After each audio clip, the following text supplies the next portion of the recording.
The wait is over, you've stood by long enough. Fallout 4 is finally here. It's been 5 whole years since we last explored the Wasteland in Fallout New Vegas, and after more than a week of playing number 4, we're pleased to say that this is still Fallout in all the ways we know and love. That said, there are a few new interesting features thrown in this time around, and of course a whole new story. We're not going to spoil any of the major plot points, but we are going to offer up a few handy survival tips.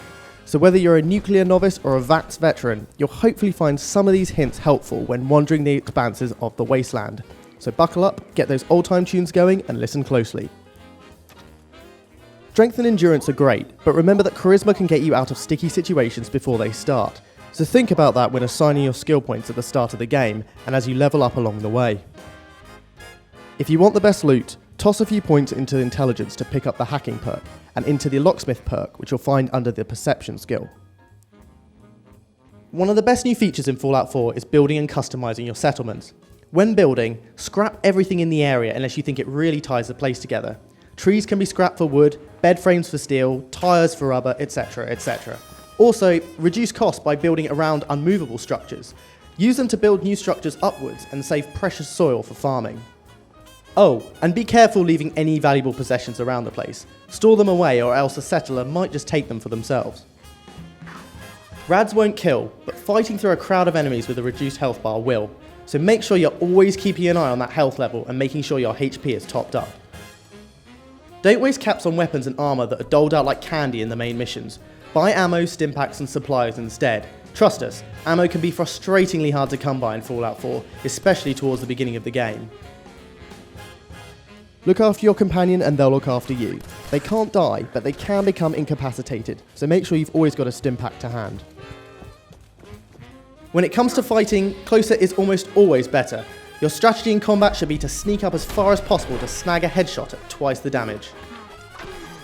Tread carefully in the Wasteland, especially in built-up areas. There are mines just waiting to be stepped on. If in doubt, using VATS will reveal the location of any nasty explosives. Scavenging is a big part of the game. If there's a certain material you're looking for, you can tag it for search when you're in your workshop. You'll then see a small magnifying glass when looking at the object containing the material you're after. Make sure you're collecting resources that can be used to fix your power armour, particularly fusion cores which actually power it. The power armour is really useful and you'll be grateful for it during some of the game's later missions. And if you have to ditch it in the middle of a battle, fear not. You can later head to the map on your Pip-Boy and you'll be able to spot its location. You'll see a lot of magazines lying around, and they're not just there for show. These will actually improve your skills. For example, collecting issues of Tumblers Today will make lockpicking easier, while each issue of Picket Fences magazine will increase the number of structures you can build at settlement workshops. It's a bit like The Sims, but with a few more rad roaches.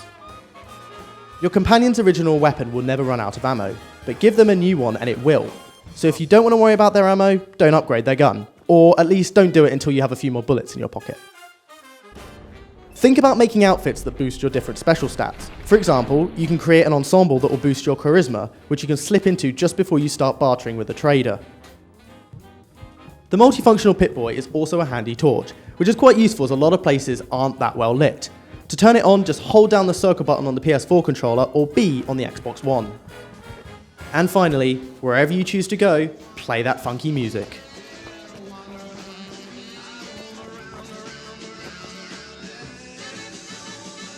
That's it from us. We could sit here all day and share more tips, but part of the fun of a Fallout game is discovering these things for yourself. But feel free to share your own tips and thoughts of the game below. Happy wandering.